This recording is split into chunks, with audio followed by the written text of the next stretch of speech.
I think so many people are watching women's basketball right now. It all started from the national championship game, and I've been dealing with this for 2 years now. And understanding, like, yeah, negative things have probably been said about me, but honestly, I'll take that because look where women's basketball is. People are talking about women's basketball, but you never would think that we'd be talking about women's basketball. People are pulling up to games. We got celebrities coming to games, sold out arenas, like, just because of one single game. And just looking at that, like, I'll take that role. I'll take the bad guy role, and I'll continue to take that on and be that for my teammates. And if I want to be that, and I know I'll go down in history, I'll look back in 20 years and be like, yeah, the reason why we watching women's basketball is not just because of one person. It's because of me, too, and I want y'all to realize that.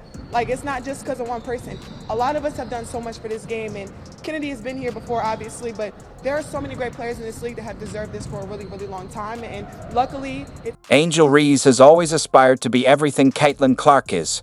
From their college days, where both players were riding the same wave of fame, to their entry into the WNBA, Reese has fought hard to stay in the spotlight. Keep running your mouths. We can have a volume 2 next week. Maybe a volume 3. All right? You're not bothering anybody. I don't care. But now, reality is setting in. Caitlin Clark is in a league of her own, while Angel Reese is quickly becoming just another name in the WNBA. The proof. Top free agents are making career-defining decisions, and they're choosing to play alongside Caitlin Clark with the Indiana Fever, completely overlooking Angel Reese. The same Reese who once thought she was the face of the future is now being left behind.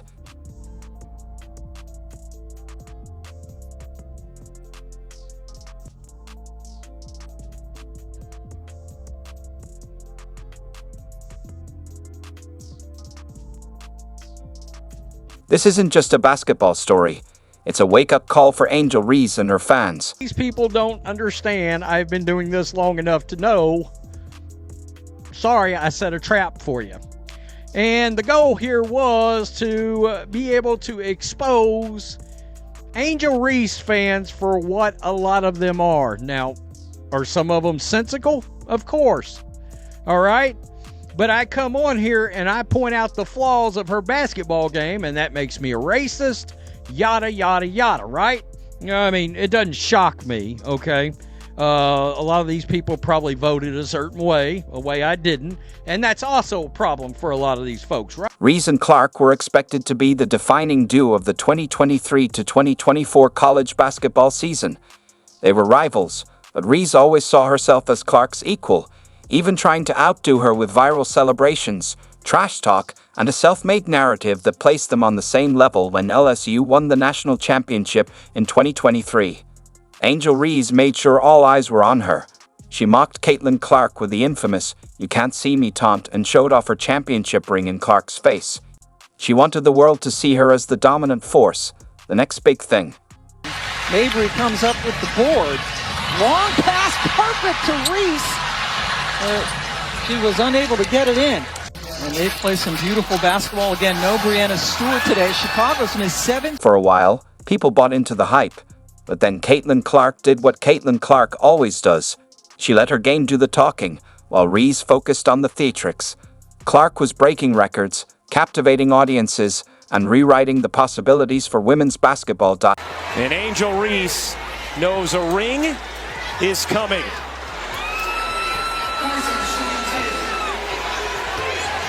The WNBA draft came, and both players entered with plenty of hype, but it quickly became clear. Caitlin Clark was the one teams were really excited about. Now, in the WNBA, that gap has only grown. The 2024 season was supposed to be Angel Reese's chance to prove she was just as valuable as Clark. But instead, it's turned into the season where the world realized she was. A friend of mine last night that covers Caitlin Clark, and the following was said: you can keep making videos about Angel, but be careful, they want to destroy your channel. So I reached out to John and I said, guess what? The Angel Reese fans, they big mad. They're big mad. And he said, and I quote, drown them. Okay. I mean, oh, yeah, right down my alley, it seems. So anyway, and a lot of people said, well, were you trying to play the victim here? Hell no. I was trying to expose people for what they are. The lowest common denominator scumbags on the planet. And they confirmed it. They confirmed Caitlin Clark transformed the Indiana Fever into the most talked-about team in the league, broke viewership records in nearly every game she played, and became the top jersey seller in WNBA history. And on top of that, she boosted the league's financial prospects with major endorsement deals and sponsorships. Taking and hitting. They're hoping that can discourage Alyssa Thomas from making some of her great passes. No one picks up Clark, who cans the... Caitlin Clark accomplished all of that while Angel Reese struggled with consistency on the court and seemed more focused on social media battles than her game. Reese lacked the offensive versatility that Clark brings, and, unfortunately, she became more known for drama than dominance. Now, top WNBA free agents, players who could reshape the league, are choosing Indiana over every other team because they want to play with Caitlin Clark, not Angel Reese. Is profound and pointed. They have traversed the entire country to come here to Phoenix to get a look at her today, wearing her number, buying her jersey, and she has been very engaging with a lot of her fans. This has been the scene perpetually across the league for Caitlin. The one who once tried to control the media narrative now finds herself powerless. She has no control over who wants to play with her, and the answer is clear: they don't. And now with 22 seconds to go, here's Clark off the screen. The three-pointer is good. Sources close to Angel Reese say she's frustrated with how things are playing out. She expected to be one of the most sought-after young players in the WNBA, a centerpiece that top-tier players would want to join.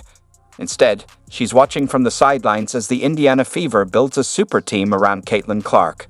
It's not just about talent, it's about marketability, leadership, and impact. Caitlin Clark brings all three, while Reese seems to be making headlines for all the wrong reasons. WNBA veterans and free agents aren't in the business of babysitting egos. Imagine being Angel Reese, thinking you were part of the future of women's basketball, only to watch as the actual future leaves you behind. That's exactly what's happening right now. Angel Reese built her brand by trying to position herself as Caitlin Clark's biggest rival, thinking it would keep her in the spotlight, but that strategy only works if you win. Top free agents are making it loud and clear. They want to win, they want to be part of something bigger, with Caitlin Clark, not Angel Reese. She's not part of that equation. We about to react to Angel Reese missed layups, but they get increasingly more ridiculous. Ferocious ability to Here we finish go. on the basket with efficiency. I hate her video, but here we go. You know, 40.2% from the field. And That's not even bad. That's not shooting good at below all. 50% on shots less than 5 feet from the basket. That's not good. He's shooting a terrible 13% on shots 5 to 9 feet from the basket. Some of these She's not a layup shooter, I ain't attempts gonna are count. really bad. And a Yeah, lot that of was these terrible. layup attempts aren't even hitting the That was rim, terrible. and she's within 3 was terrible. feet of the basket. yeah, that was terrible. And it's not That, something that was has terrible. happened once. I can't lie. Them are terrible layup happened attempts. I cannot. I know there are tens of thousands of women who don't play pro basketball, but would have made that layup or pulled off that play too. It's about more than just the highlight reel. It's about consistent performance, leadership, and the ability to rise to the occasion when it matters most. Rookie year, bro. Kennedy Carter does a No, no, good she job not. also First of all- finding Reese, first of but all- she misses a wide open layup. She not an offensive player. Like, let's get that straight, bro. She's a defensive player that's aggressive on the boards. She just getting her offensive game started, bro. She's just starting to learn her offensive game. You know what I'm saying? Again, Like, let's not make it like she's Reese an picking offensive up that player. pass. Like, she's not an offensive. Kennedy Carter feeds Angel Reese. Can't finish. I know there are tens of thousands of women who don't play pro basketball who would have made that layup. Or this play also from Oh, the game people against miss the layups, man. Wings, Chill where out. Reese does something completely She shouldn't have missed that though. That was wild. inexplicable. That was wild. That was a crazy miss. Enrique's got 18. Off the glass. What the fuck was that? Angel. Angel. Enrique's got 18. What was that? No.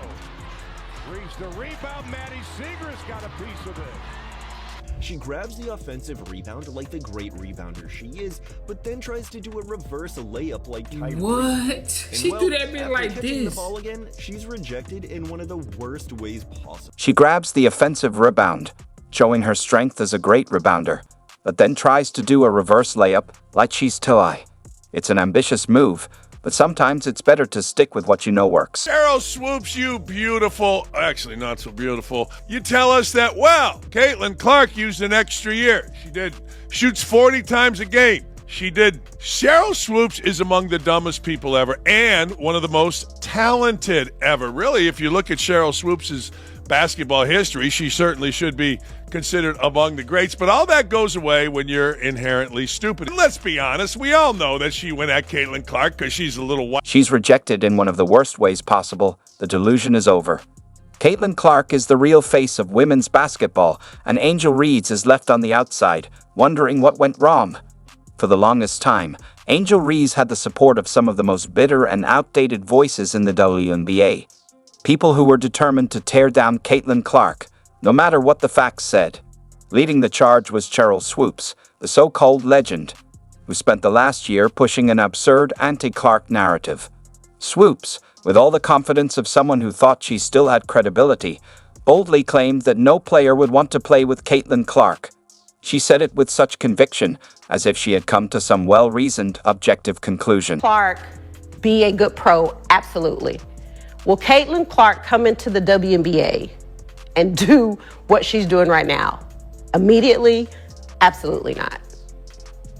Not gonna happen. Okay. But now, after over a year of endlessly spreading nonsense, Swoops looks like nothing more than a bitter figure who can't accept the fact that a rookie has done more for the WNBA in one season than she ever did in her entire career. Here's once again another example of Cheryl Swoops hating Caitlin Clark so much that she literally can't even say her name. I think the Olympic break really helped Indiana. I'm going to shout out to Lexi Hall. I'm a big Lexi Hall fan. Lexi Hall shot the leather off the ball in their game against Seattle. Kelsey Mitchell is just stroking. She is just shooting the basketball. Aaliyah Boston, almost a triple-double. If Indiana continues to play the way they're playing like this, they too are going to move up in the standings. And that was it, you guys. That was all she had to say about Indiana. It doesn't even make any sense. Like, not even a nod to Caitlin Clark, not even saying like Caitlin Clark's playing well or Caitlin Clark's leading the team. I don't even, like, you don't even have to be that complimentary, but leaving her out completely when she is the #1 component of that Indiana Fever team and has also been playing a lot better post this Olympic break than she was before, to completely leave her out, it's just, it's so